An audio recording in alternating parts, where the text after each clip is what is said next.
Blog Talk Radio. Greetings and salutations, hempsters. This is your hempterpreneurial host, Tyler Hemp, with Hemp Aware Radio, here to empower your hemposphere and focus on what's most important to you.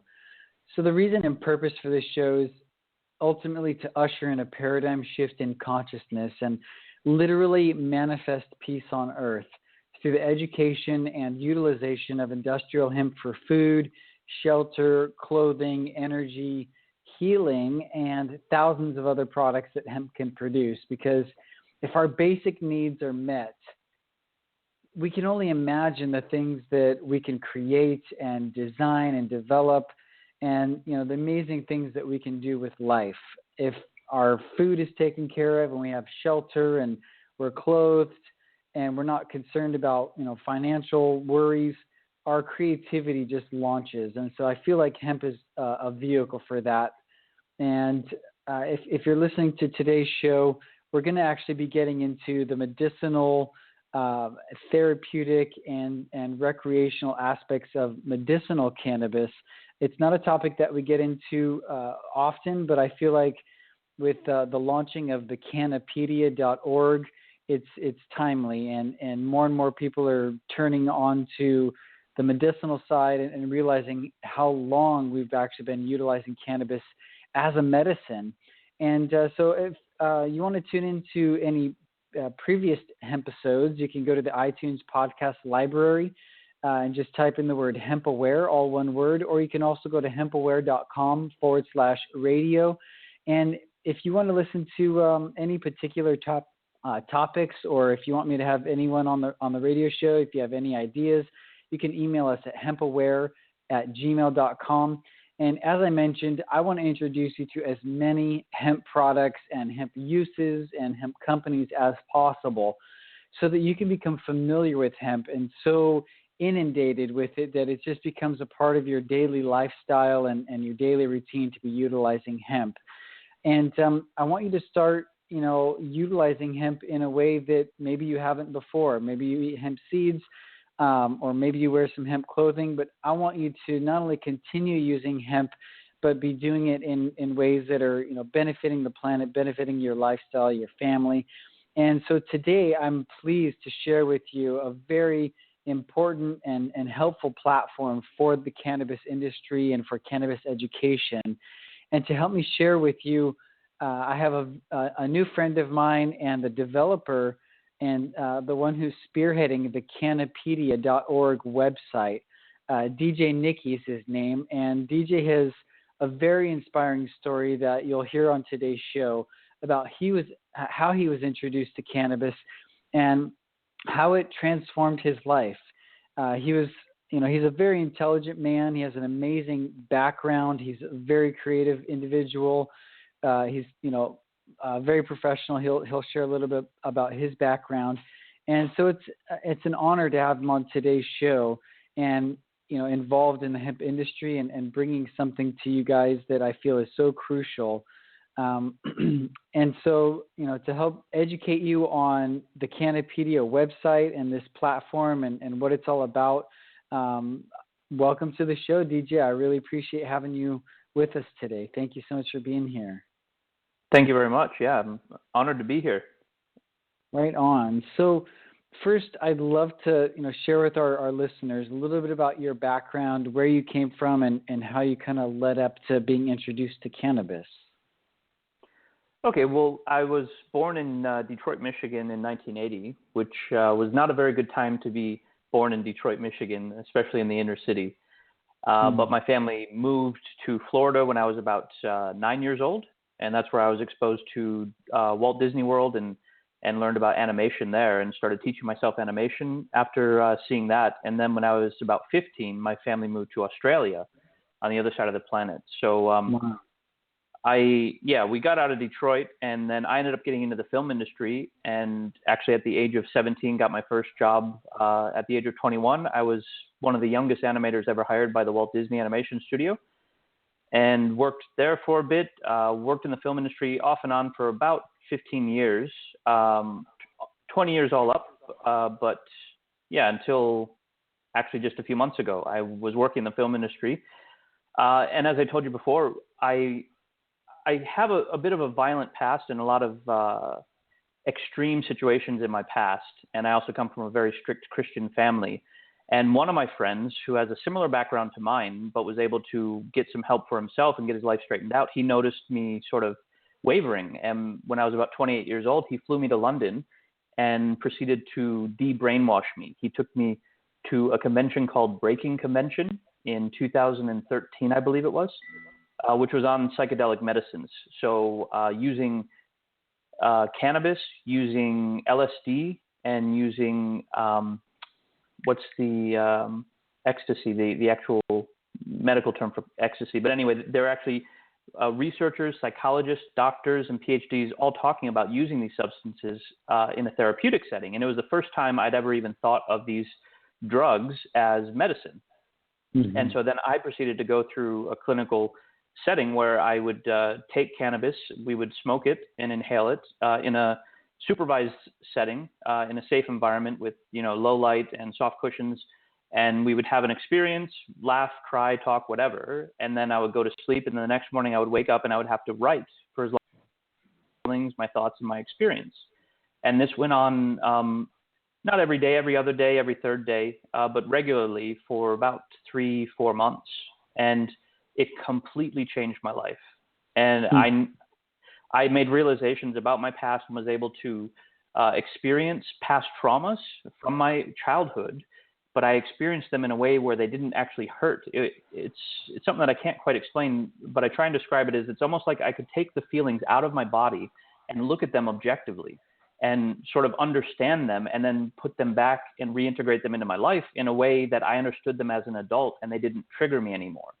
So wow. It's almost like I had let's say I had an irrational fear of being bit by a dog. So every time I heard a dog bark, my blood pressure would go up.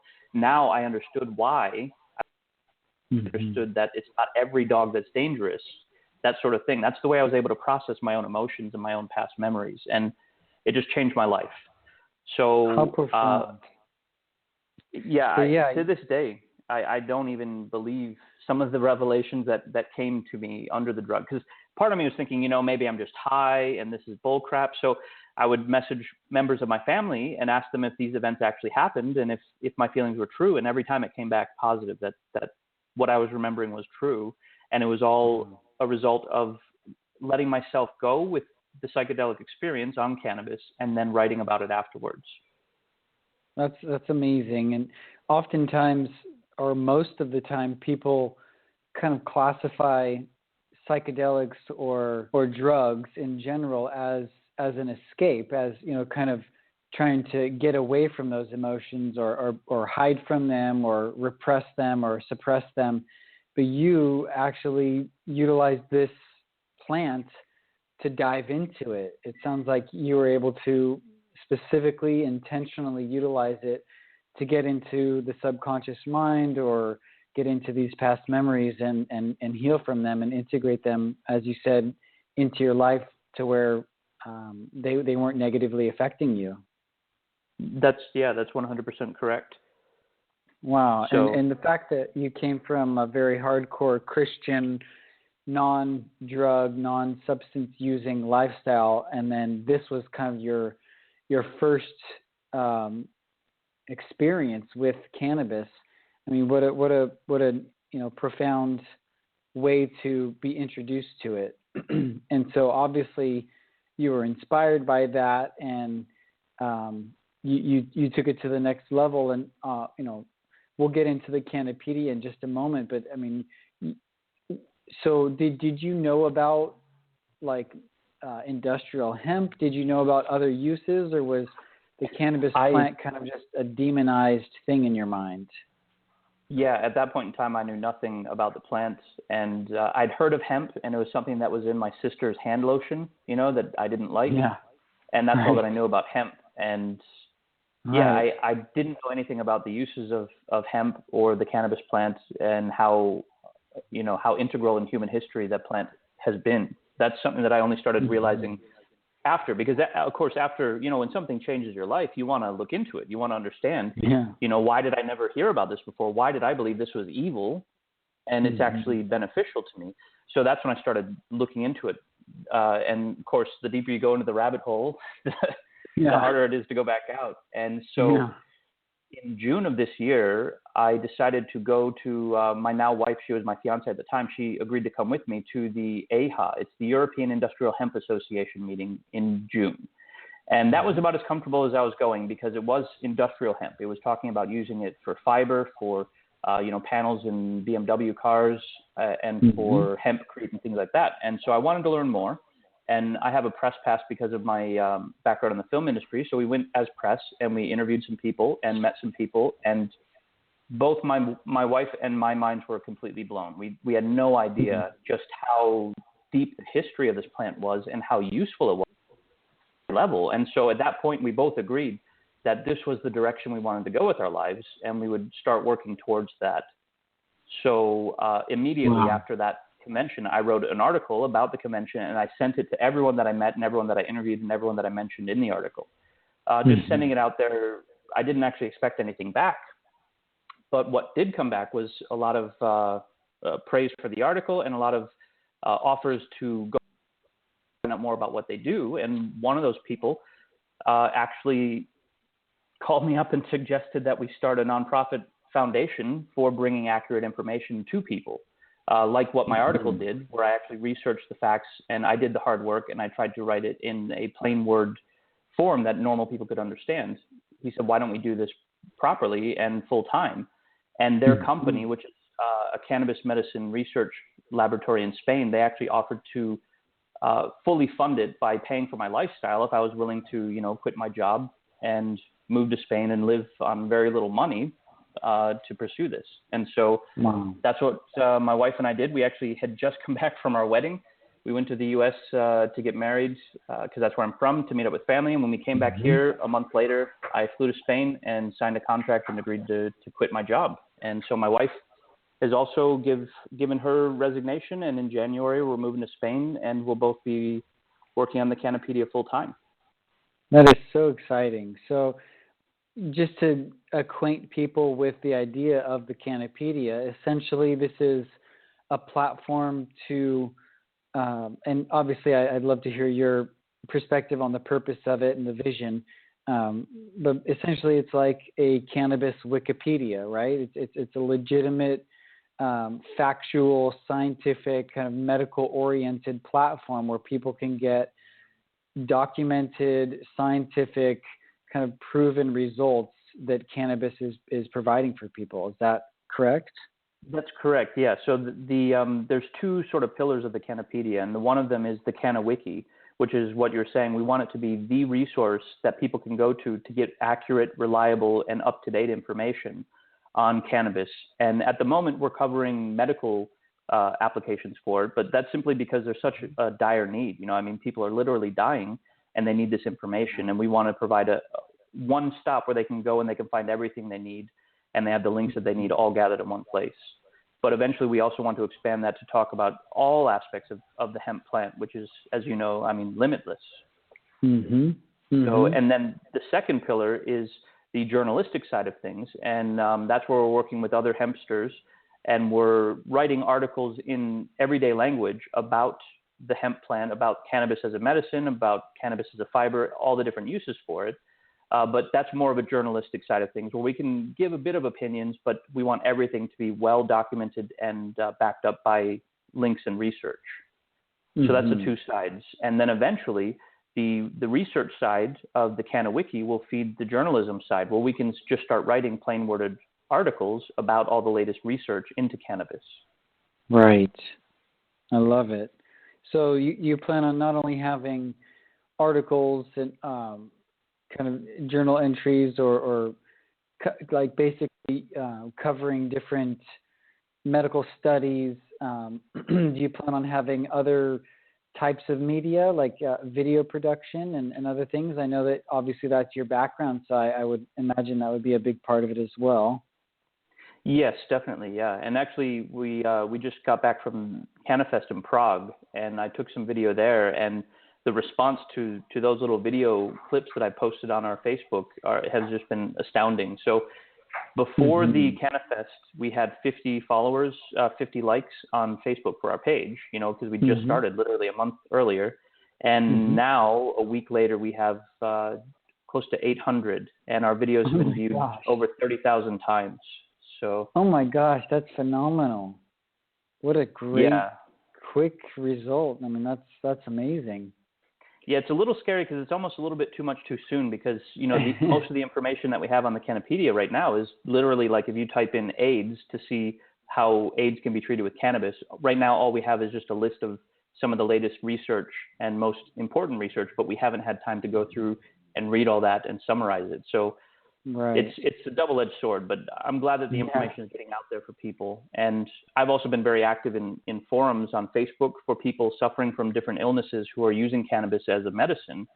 And it's been great to be able to, when someone comes on and says, please help, my daughter has a brain tumor and we don't know where to turn for accurate information, I can just send them a link to the Cannapedia, to the brain tumor section, and they have, all the latest research at their fingertips.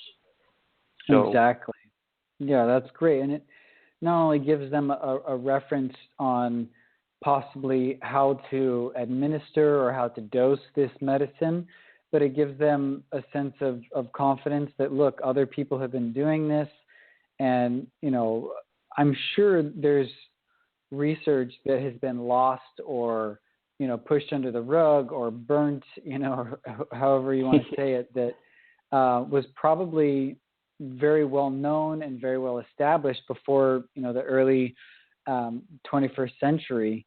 And, now it's time for us to kind of recongeal and bring all of that science back, because as far as I'm aware, cannabis was in the pharmacopoeia, was in all of the doctors' medicine bags. They go house to house.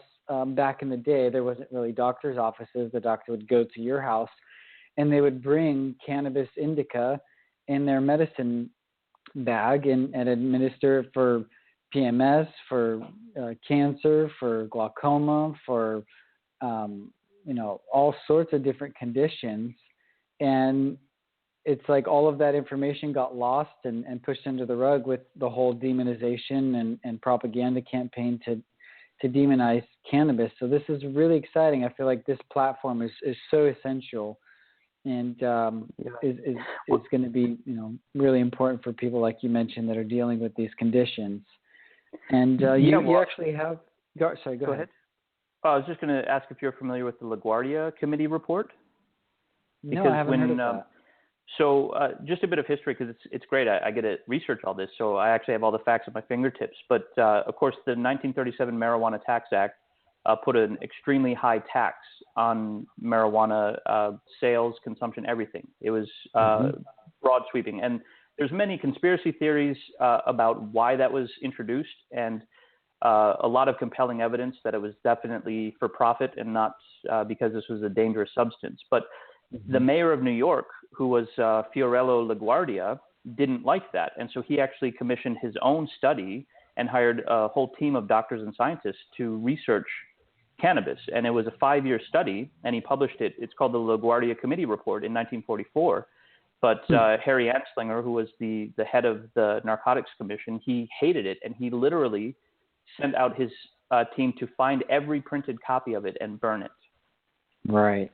Exactly what I was thinking. So, I mean, that's the kind of censorship that we're dealing with here. And then they do their own studies or their own testing where they put monkeys in a cage and put masks over their face and have them inhale like 300 cannabis joints at one time, so that it basically kills them. But not from the cannabis, but probably from lack of oxygen. The smoke, yeah. In all my research, I have yet to find a lethal dose of any cannabis, which is also interesting. Just because of the way that it works on the brain, it doesn't build up in the brain like other drugs that we think of. Right. So actually, if you don't mind me getting into a bit of the science, so cannabinoids are actually a neurotransmitter in the brain. So every living creature that has a central nervous system has an endocannabinoid system, and they naturally produce cannabinoids called endocannabinoids inside their body. But the thing about cannabinoids is they are unlike any other neurotransmitter ever discovered, because according to science, all neurotransmitters travel one direction. They go from the signaling neuron to the receptor neuron. But cannabinoids actually travel backwards. And so the reason why there's no toxic dose, the reason why it's such an effective treatment for everything from chronic pain to seizures and epilepsy is because instead of, let's say you use something like opium, that's like me shouting at you and you don't want to hear me anymore, so you put in earplugs. Only I don't know that you're wearing earplugs, so I'm just shouting at you until I wear myself out. And that's sort of what happens with opium and painkillers. Whereas cannabis instead travels backwards. So that's, instead of you putting on earplugs, you come to me and you say, hey, you know what? I don't want to hear this right now. And so I just stop talking. And so it's actually a more natural way of stopping overstimulation in the brain. Wow. I had never heard it described like that. That's very interesting. And so we have these receptors all throughout our body, in our brain, in our nervous system, in our liver and spleen. Yeah, in your immune system is a huge area where endocannabinoid receptors are. And the the CB1 receptor, which is what THC acts on, is the most abundant G protein coupled receptor in the brain. So you have more of those than any other receptor in your brain. Wow. And I also heard that because there's no receptors in the brain stem, that's why we can't overdose on it, because it doesn't overtake our breathing or these autonomic functions of the body. Correct. It doesn't interfere with other. Yeah, it doesn't interfere with other functions. And also, because most neurotransmitters are water soluble and polarized, they have a north pole and a south pole, whereas cannabinoids are fat soluble and oils have no polarity, and so they don't disperse because intracranial fluid and between your neurons is mostly water. So the oil cannabinoids, they don't disperse throughout the brain. So they stay near the receptor where they're being released. They don't actually drift through the brain. Wow. So, I mean, this is so fascinating, and there's so many aspects of cannabis that we can go into. But really, the Cannapedia site is not only going to be a wiki. You've got an amazing group of hempsters that are assisting you with the site and congealing all of these amazing articles so that you can keep getting this information out there to people. But I'm curious, is it an open source type platform, or is the nonprofit kind of group just going to be a tight group of people that are really dedicated to doing these articles and journalistic entries? The journalistic articles will be by invitation only, but we do have several guest writers who write for us. And as for the CannaWiki, we thought about opening it up to the public, like the Wikipedia, but because it's such a politically charged and polarizing issue, we decided not to open it up to the public. It is Creative Commons, so anything we write on the wiki can be copied and reused just like anything on Wikipedia. So there's no copyright on the information. But we are going to limit it to and qualified people to update the CannaWiki, because there are people who are literally going to be putting their lives on the line based on the information. It has to be accurate. Exactly. Absolutely. So we've discussed cannabinoids and how you were transformed by medicinal cannabis and received these amazing benefits. What are some of your other favorite topics when it comes to cannabis, either for medicine or for industrial applications? Well, actually, honestly, my true passion in getting into cannabis is because of the hemp supercapacitors. So the whole medical side is just because that's the biggest need. But for me, I think I'm very aware of the finite resources of our planet and how we're currently destroying our planet. And to me, I don't think human civilization as it currently exists is sustainable. And I love what people like Elon Musk and the company Tesla are doing. And I live in Germany at the moment, and I love the fact that they're so behind renewable energy, wind and solar. And I think the future is going to be electric. If everybody had batteries, we're going to run out of rare earth metals, like cadmium, nickel, and all these things that are mined by 15-year-old slaves in third world countries. And when I learned about, I first learned about graphene several years ago, and it sounded like a miracle substance, but the problem is it costs thousands of dollars to produce a couple of grams of graphene. And recently, researchers discovered that you can make graphene from hemp by simply pressure cooking it for a certain amount of time at a certain temperature. It naturally forms carbon nanotubes. So now instead of thousands of dollars for a couple of grams, you can make thousands of grams for a couple of dollars. It's literally become dirt cheap. And it's made from a waste product from using hemp for other things. It's made from the herds, the woody core, after you've already harvested the seeds for food and the stalk for fibers. So it's almost a waste product. And I've met a company now who are already producing supercapacitors that have 8 times the energy density of current batteries. So if you had a battery the same size as what's in your iPhone, it would last 8 times longer. It can operate at minus 40 Celsius to almost boiling, which is around 95 Celsius. They showed me a video where they had it hooked up to a voltage meter, and they were showing the voltage output of the battery as they drove a metal spike through the battery. There was no smoke, no heat. The battery kept working. It just dropped its output by the number of cells that were damaged by the nail. And there's no danger. It doesn't explode, doesn't overheat. Charge instantly because it's a supercapacitor, so no half an hour charge. You plug it in. If the power's there, boom, it's charged instantly. And, of course, stores 8 times as much. And it's so environmentally friendly. There's no toxic chemicals used in it. When you're done with it, you can cut it open and use it as fertilizer in your garden. Oh, my goodness. So which would actually probably be pretty beneficial to the garden. Yeah, that's the amazing thing. It's like there is no downside to this. And every time I hear something about this plant, that's how I got so hooked on it. I would hear something and I'd be like, oh, that's bull crap. Let me debunk this. And then I would research and find out that it's actually true. And when I heard about these hemp supercapacitors, I didn't believe it. And until this guy showed me the videos and showed me the actual products, and he hooked it up to his car and started his car with it, and then my jaw hit the floor. And I'm like, people have to know about this. Absolutely. So obviously this is a topic that will make it to the Cannapedia once it's kind of fully fledged with all the medical stuff, because that's, like you said, is the most important need, get people healthy and healing. And then let's start getting into these other aspects of life, like energy production.